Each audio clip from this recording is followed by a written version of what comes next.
Hello, explorers. You're about to uncover hidden secrets with StoryTinkr, where you, the listener, get to tinker with the story. Today, Jude and Ellie will stumble into a mysterious community center and meet an unexpected new friend, Count Dracula. But he's not the Dracula you've read about. Together, they'll embark on a quest to find relics that reveal the power of kindness, courage, and self-discovery. When the time comes to choose their next step, they'll need your help. So grab your imagination and let's see where this mindful adventure takes us. Are you ready? Let's begin. Chapter 1. The Mystery Room and an Unexpected Friend. Jude adjusted the straps of his backpack, his eyes sparkling with excitement as he pushed open the doors to the Elmwood Community Center. The lively chatter of kids filled the air, mingling with the scent of popcorn and craft glue. Look! They're making flashlights. Jude pointed toward a table where kids decorated paper lanterns with stars and moons. Ellie trailed behind, scanning the room cautiously. It's definitely lively. But where's the mystery challenge? The flyer didn't give much detail. That's what makes it fun. Jude grinned, tugging her arm. Let's go find out. The two made their way toward the quieter library. Unlike the bustling hall, the library felt calm and magical. Twinkle lights draped along the shelves made the books look as if they held secrets waiting to be discovered. This feels more like an adventure, Ellie murmured, brushing her fingers across the spines of dusty books. Near the back of the library, a sign caught her eye. Mystery Room Entrance. An arrow pointed toward a staircase leading down to the basement. There's our first clue, Ellie whispered, nudging Jude's sleeve. Jude's eyes widened. Finally, something mysterious. Let's check it out. The basement stairs creaked beneath their feet as they descended. The air smelled faintly of old paper and something else. Something harder to name, like forgotten stories waiting to be told. At the bottom of the stairs, they found a narrow hallway lined with doors. One stood slightly ajar, revealing a room filled with dusty shelves and strange trinkets. Jude stepped inside, his voice hushed. This place is straight out of a movie. Ellie wandered to a table in the center of the room. Her gaze landed on a locket shaped like a bat, etched with tiny stars.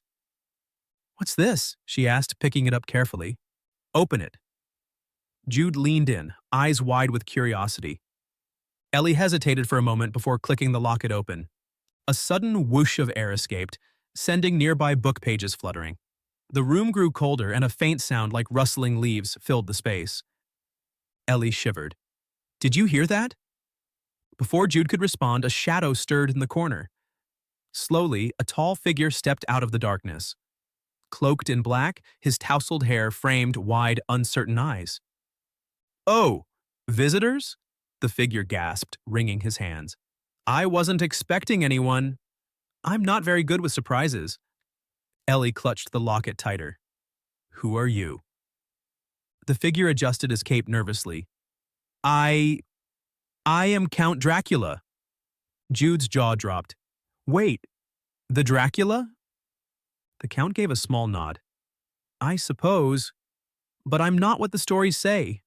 I don't drink blood or turn into bats to scare people. I like bats, and I prefer quiet places to think. Jude tilted his head. Then why do people think you're scary? Dracula's shoulders slumped. Because that's what they expect. And when people expect the worst, and they often find it. He glanced down, voice quieter. It's made it hard to make friends. Ellie softened. You're lonely? Dracula nodded slowly. Terribly. I've tried meeting people, but I always worry, what if they don't like me? What if I say the wrong thing? And then I panic. And hide away. Jude exchanged a glance with Ellie. I've felt that way before, like when I had to speak in front of the class. Ellie nodded, or when you're afraid of saying the wrong thing. Dracula's eyes widened. You understand? We do, Ellie said gently. There are ways to feel calmer when you're worried. Dracula looked at them hopefully. I've heard of 3 relics that help quiet the mind and ease doubts. But I can't find them alone. Will you help me? Jude grinned. An adventure to help Dracula? I'm in. Ellie smiled. Me too. Let's find those relics. As they turned to leave, the locket in Ellie's hand glowed faintly, casting a soft light across the room. The adventure had begun. Chapter 2. The Clue Hunt Begins. The library's quiet hum settled around them as Dracula, Jude, and Ellie walked through the aisles. The scent of old paper hung in the air, mixed with something faintly sweet, like dust and forgotten stories. Dracula clutched his cloak tightly. The relics aren't just hidden in plain sight, they're protected by clues. Tests? What kind of tests? Jude asked, eyes gleaming with curiosity. Challenges that make you face your own fears and doubts, Dracula said softly. They teach you ways to calm your mind. Ellie tilted her head thoughtfully. So, it's not just about finding them. It's about earning them. Dracula nodded. But I've never been brave enough to try. Jude clapped him on the back. Well, you're not alone now. We've got this. Ellie glanced at Dracula. What clues do you have? With trembling hands, Dracula pulled a small, folded parchment from his cloak and carefully smoothed it out on a table. Faint, looping handwriting covered the page, along with tiny drawings of stars and moons. Clue 1. Where motion spins and echoes, the breath finds calm. Clue 2. In stillness and reflection, what you see isn't always what's real. Jude frowned, tapping his chin. Okay, the first one sounds like somewhere noisy. Maybe the gym? Or it could be the music room, Ellie added. Things echo in there, too. Dracula wrung his hands nervously. I've always wondered, but I was never sure. I've always been afraid of choosing wrong. Ellie traced her finger over the second clue. This one sounds like mirrors, maybe the art room? Or it could be the old trophy case, Jude said. Lots of shiny stuff there. Dracula bit his lip. Do you see, it's never been clear to me, and every time I thought about trying, I just froze. Ellie glanced up. Why? Because Dracula's voice grew quiet. What if I fail? The room fell silent for a moment, the only sound the distant ticking of a clock. We won't let you fail, Ellie said gently. We'll figure it out together. Jude grinned. Yeah, and hey, maybe part of the test is figuring out what the clues mean. We just need to start somewhere. Dracula sighed, his gaze flicking between Jude and Ellie. You make it sound so easy. It's not easy, Ellie said, but we've got each other. That makes it easier. They moved toward a fork in the hallway. One path led toward the lively main hall where distant sounds of chatter and footsteps echoed. The other led down a quiet corridor lined with doors, each one closed tight. Dracula stopped at the crossroads, his fingers trembling again. What if I'm still not ready? He whispered. Ellie placed a steady hand on his arm. Then we'll take it one step at a time. Jude nodded. And if we don't get it right the first time? We'll try again. That's what adventures are for. But as Dracula stood frozen, staring down the two hallways, his hesitation lingered. His hands shook, and his eyes darted between the paths like he was weighing invisible fears. Still, he couldn't take a step. And as the silence stretched on, the tension thickened. They were at a crossroads. The decision was coming, but Dracula couldn't make it alone. Chapter 3. A Fork in the Road. Dracula stood at the fork in the hallway, his hands twisting nervously at the edges of his cloak. The soft light from the library flickered across his uncertain expression, and his wide eyes darted between the two paths ahead. One way leads to noise and chaos, he murmured, glancing toward the hallway leading to the bustling main hall. The other leads to quiet and stillness. He turned toward the quieter corridor. I don't know which one is right. Ellie folded her arms, deep in thought. The clues aren't meant to tell us exactly where to go. They're meant to test how we handle situations that make us uncomfortable. Jude nodded. Yeah, it's not about picking the right path. It's about facing it. But what if I'm not ready to face it? Dracula's voice wavered. What if it's too much? What if I fail? Ellie softened her voice. Then we try again. That's what learning is about. Dracula took a step back, his gaze flicking between them. You both sound so confident. You're sure you know what to do, but I don't. Jude gave him a reassuring grin. Hey, we're not that sure. We're just ready to try something. Dracula glanced down at the folded parchment in his hands, the clues staring back at him. Clue 1. Where motion spins and echoes, the breath finds calm. Clue 2. In stillness and reflection, what you see isn't always what's real. He took a shaky breath. I've spent so long hiding in the shadows because I was afraid of making the wrong choice. Afraid of what people would think. Afraid of what I'd think of myself if I failed. Ellie stepped closer. We all feel that way sometimes, but hiding doesn't make the fear go away. It just makes it grow. Dracula met her gaze, his expression uncertain but hopeful. So, what do I do? Jude's grin widened. That's where you come in. He turned toward the listener, his voice steady and confident. If you want to go with me, we'll head toward the gym or wherever the noise leads us. It'll be loud and overwhelming, but I think the breathing stone is hidden somewhere in the chaos. We'll figure out how to stay calm through it. Ellie folded her hands calmly and gave a thoughtful nod. Or you can come with me. We'll take the quieter path to look for the reflecting medallion. It might seem peaceful at first, but it could show us things we weren't expecting. Sometimes reflection can be just as challenging as action. Dracula's gaze shifted between Jude and Ellie, then to the listener. His shoulders relaxed slightly and a flicker of trust brightened his expression. I trust you, he said softly. Chapter 4. Time to tinker. All right, listener, this part is up to you. Jude, Ellie, and Dracula are at a crossroads, and it's your turn to shape the story. Where do they go from here? If you want to follow Jude, keep listening. If Ellie's path feels right, skip ahead to her chapter. Your choice leads to something new.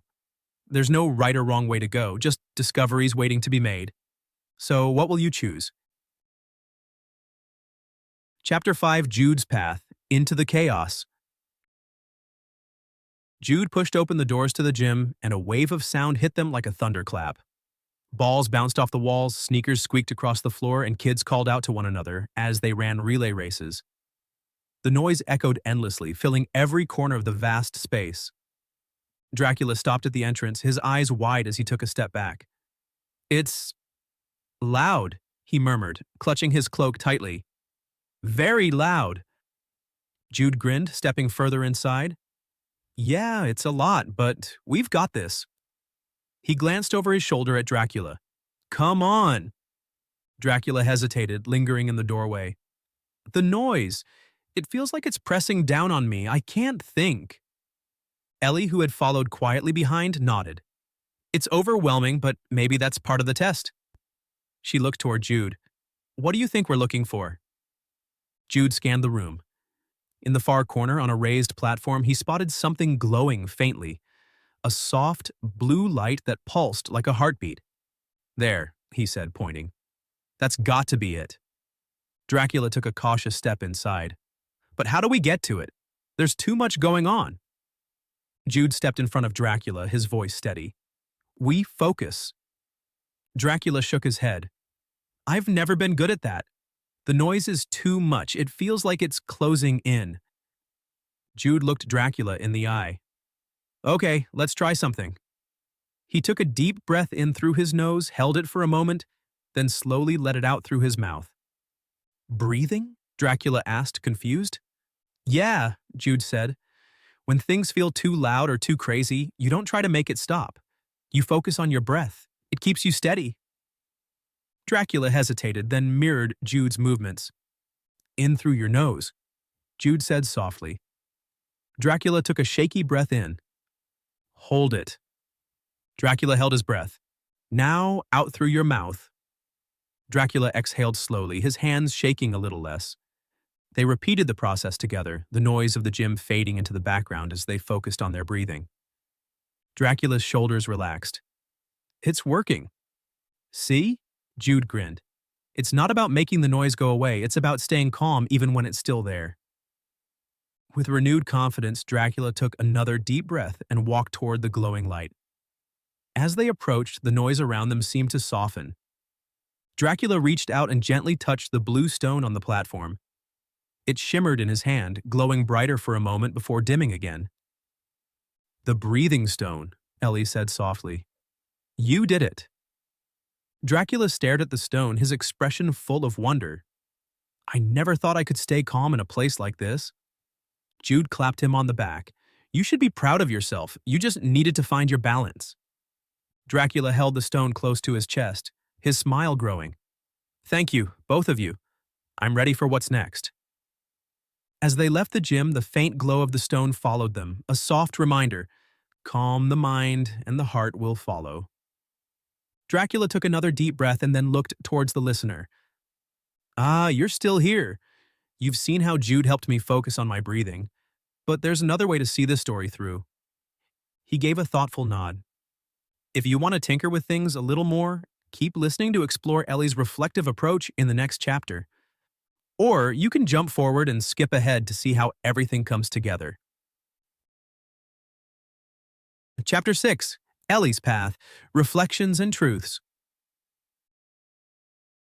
Ellie led the way down the quiet corridor toward the art room. The noise of the bustling community center faded behind them, replaced by a peaceful stillness. Dracula walked cautiously beside her, his cloak trailing softly along the floor. "It's calmer here," Dracula murmured, glancing around.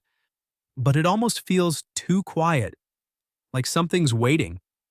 "That's the point of reflection," Ellie said gently. "It gives you space to notice things you wouldn't see in the noise." They reached the art room door, which creaked softly as Ellie pushed it open.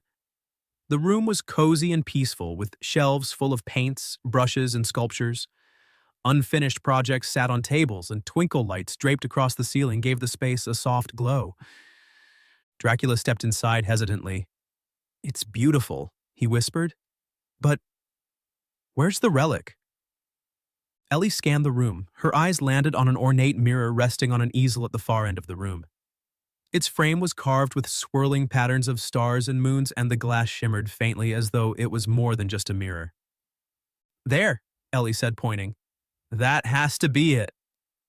Dracula's gaze flickered with uncertainty. "A mirror? Why a mirror?"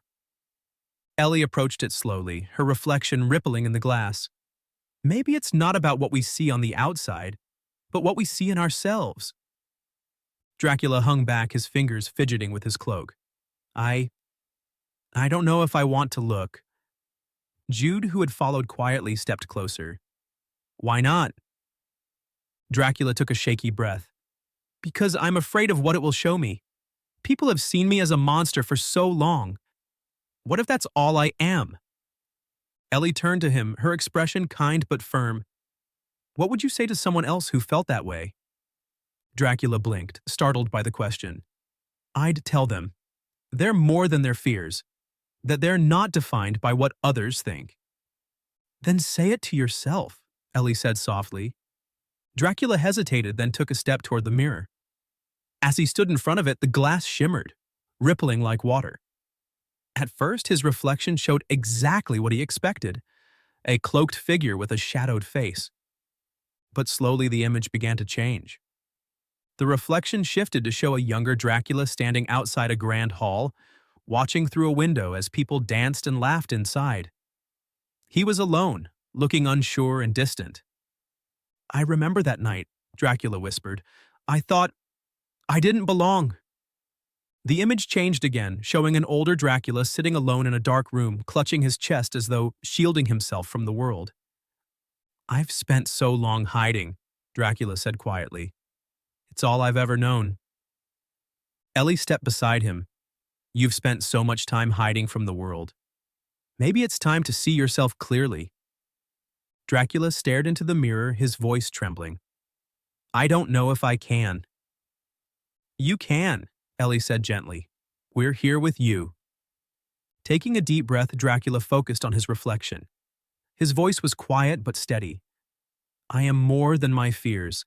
I've made mistakes, but I'm not a monster. I want to be kind." The image rippled again, transforming into something new, Dracula as he truly was. His reflection showed a thoughtful, kind-looking man with soft eyes and a hopeful smile. "That's me?" he whispered. Ellie nodded. That's who you really are, not a monster. Just someone learning to see himself with kindness. The mirror shimmered one final time, and from its surface floated a silver medallion. It hovered gently in front of Dracula before landing softly in his hands. Dracula traced the star and moon pattern etched into the medallion. The reflecting medallion. His voice grew steadier. A reminder to see myself with kindness. Ellie smiled. You've earned it. Jude clapped Dracula on the back. You're stronger than you think. Dracula's footsteps were lighter as they left the art room. The reflecting medallion glowed faintly in his hands, a soft reminder of his journey. See yourself clearly and be kind. Chapter 7, The Garden of Kindness. No matter which path you chose, whether you followed Jude into the noise or Ellie into quiet reflection, you've helped Dracula take a big step forward. But there's one final relic to find, the bloom of compassion. This time, they'll need to work together to reach it. Let's see what happens next. Jude, Ellie, and Dracula stood outside the Elmwood Community Center in front of a tall archway covered in thorny vines. Beyond the archway, a narrow path twisted through a hidden courtyard where sunlight filtered through the trees. This is it, Dracula said softly, clutching the breathing stone and reflecting medallion close to his chest. The final relic is hidden here, in the Garden of Kindness. Ellie stepped forward, studying the vines. What's with all the thorns? They grow from self-doubt, Dracula explained. Every harsh word you say to yourself makes them stronger. The only way through is to treat yourself with kindness. Jude raised an eyebrow. So we have to stop beating ourselves up? Dracula nodded. Exactly. If we give in to fear and self-criticism, the vines will block our way. But if we speak kindly to ourselves, they'll start to wither. Jude grinned. Okay, sounds simple enough. Let's do it. He took a step toward the archway, but the vines immediately twisted tighter, the thorns reaching toward him. A whisper floated through the air, soft but cutting. You're not good enough. Jude froze. What was that? Another whisper joined it. You'll never change. Dracula flinched, his hands trembling. These are the words I've heard for centuries. They grow louder the more you doubt yourself. Ellie placed a hand on Dracula's shoulder. What would you say to a friend who felt that way? Dracula blinked, surprised. I'd tell them they're more than their doubts, that they deserve kindness. Then say it to yourself, Ellie said gently. Dracula took a shaky breath. I am more than my doubts. I've made mistakes, but I'm still worthy of kindness. The vines shuddered, their thorns curling back slightly. Jude stepped closer, his voice steady. I'm doing my best. I don't have to be perfect to be enough. Ellie nodded, speaking softly but firmly. I deserve compassion just like anyone else. I'm learning, and that's enough. The whispers faded, and the thorns began to crumble, falling away to reveal a golden flower at the center of the garden. Its petals shimmered like sunlight, and its soft glow filled the courtyard with warmth. Dracula approached the flower slowly, his expression awestruck. The bloom of compassion. He reached out and gently picked the flower, holding it close to his chest. The warmth of it spread through him, melting away the lingering shadows of doubt. I never thought I'd feel this way, Dracula said softly. Lighter, free. Ellie smiled. You've been carrying those doubts for a long time, but now you know they don't have to control you. Dracula chuckled, a soft, light sound that echoed through the garden like music. Thank you, both of you. I thought I'd be stuck in my fears forever, but you showed me there's always another way. The three of them stood quietly for a moment, soaking in the peace of the garden. The bloom of compassion glowed softly in Dracula's hands, a gentle reminder. Kindness starts within. Chapter 8. A New Dawn. The first light of dawn filtered through the windows of the Elmwood Community Center, casting soft gold and pink hues across the walls. Jude, Ellie, and Dracula stepped inside, their footsteps quiet on the polished floor. Jude stretched his arms wide. That was definitely the most exciting mystery we've ever solved. Ellie chuckled. It wasn't what I expected, but it was pretty incredible. Dracula walked toward a window, gazing out at the rising sun. His posture was no longer hunched, and his cloak draped around him with quiet confidence. For so long, I thought I had to stay hidden in the shadows, Dracula said softly. I believed my doubts and fears defined me, that I was trapped by them. He turned to Jude and Ellie, his eyes warm with gratitude. But you've shown me something different. Strength isn't about hiding from fear, it's about facing it with kindness. Ellie smiled. You've always had that strength, Dracula. You just needed to see it for yourself. Dracula reached into his pocket and carefully placed the relics on a nearby table. He picked up the breathing stone first. This taught me to pause and find calm, even when everything feels overwhelming. Next, he held the reflecting medallion. This helped me see myself clearly, not as a monster, but as someone who can grow. Finally, he gently cradled the bloom of compassion in his hands. Its golden petals shimmered softly. And this reminds me that I deserve the same kindness I give to others. Jude grinned. You're basically a mindfulness master now. Dracula chuckled, the sound light and free. Hardly, but I'm learning. Ellie nodded. That's what matters most, being willing to learn and grow. For a moment, the three of them stood quietly, watching the sun climb higher in the sky. The world outside seemed brighter, and so did the space between them. Dracula turned back to the relics, carefully picking up the breathing stone. He handed it to Jude with a smile. This belongs with you. You showed me how to stay grounded, even in chaos. Jude's eyes lit up. Wow, thanks, Dracula. Dracula then held out the reflecting medallion to Ellie. And this is yours. You reminded me to see myself with kindness. Ellie accepted it, tracing her fingers over the delicate stars and moons carved into the medallion. Thank you. Ellie glanced at the bloom of compassion still in Dracula's hands. And the flower? Dracula smiled softly. I'll keep this one. It's a reminder that my journey isn't over, and that I'm still learning to be kind to myself. Jude clapped Dracula on the back. And that's a journey we're all on. Dracula's gaze grew thoughtful. For centuries, I thought I was meant to be alone. But now, I see that sharing the journey with others makes us stronger. Ellie nodded. You'll always have friends here. Jude grinned. And hey, you've got a pretty great story to tell now. Dracula chuckled again. Indeed. And maybe one day I'll tell it. Dracula glanced at Jude and Ellie one last time, a peaceful smile on his face. Thank you for everything. Jude waved a hand. Anytime. Ellie beamed. We're glad we could help. Dracula turned toward the trees at the edge of the courtyard, the bloom of compassion glowing faintly in his hands. As he walked into the shadows, he glanced back one last time before disappearing into the trees, a soft breeze following in his wake. Ellie turned to Jude. Do you think we'll see him again? Jude shrugged. Maybe, but even if we don't, I think he'll be just fine. They stood quietly for a moment, holding their relics close. The morning light touched the edges of the community center, filling the space with warmth and possibility. And somewhere, carried on the breeze, a whisper echoed softly, Keep looking for light, and you'll always find it. The end. Chapter 9 Reflection. What did you discover? You've reached the end of the story, or have you? Every story is shaped by choices, and each path reveals something new. But before you head off on your next adventure, take a moment to reflect. Think about what you discovered along the way. What did Dracula learn? He faced his fears, learned to be kind to himself, and discovered that true strength comes from within. What did you learn?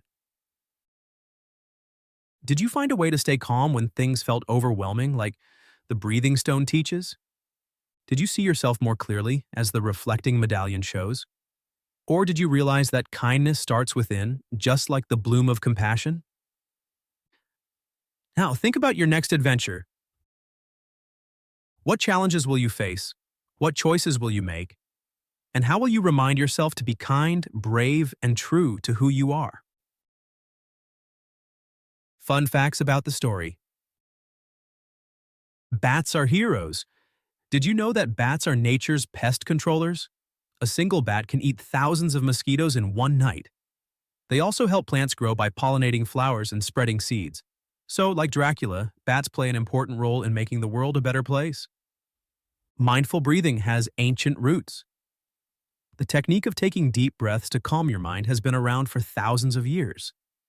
Practices like yoga and meditation use mindful breathing to help people manage stress and focus their thoughts. What does reflection mean? The reflecting medallion teaches us about looking inward. Reflection isn't just about mirrors, it's about understanding how we see ourselves. When you reflect on your day or your feelings, you learn more about who you are and how you can grow. The power of kindness. Did you know that being kind to yourself can actually make you stronger? Research shows that people who practice self-compassion are more resilient and better at handling challenges. It's like giving yourself a superpower to face whatever comes your way. Mindfulness exercises inspired by the story? Try this. The breathing stone exercise. When you feel overwhelmed, try using the exercise that Jude and Dracula practiced. Breathe in through your nose for 4 counts. Hold your breath for 4 counts. Exhale slowly through your mouth for 4 counts. Repeat a few times, and notice how your body feels calmer. Try this. The reflection exercise. Stand in front of a mirror and ask yourself, what would I say to a friend who felt nervous or unsure? Now say those kind words to yourself. Remind yourself that everyone has strengths and moments of doubt. Being kind to yourself is just as important as being kind to others. Try this. The Garden of Kindness writing exercise. Imagine you're standing in the Garden of Kindness. What words would you want to hear growing on the vines? Write down 3 kind things you can say to yourself when you're feeling unsure or worried. Examples. I'm doing my best and that's enough. It's okay to feel nervous. I can still try. I'm proud of who I am. Thank you for joining us on today's adventure. We hope you had fun and can't wait to see where your imagination takes you next. Keep imagining, keep exploring, and most of all, keep tinkering with stories. See you next time. Thanks for listening. Want to tinker with another story? Click to explore more. And don't forget to subscribe for more storytelling magic at StoryTinkr.com.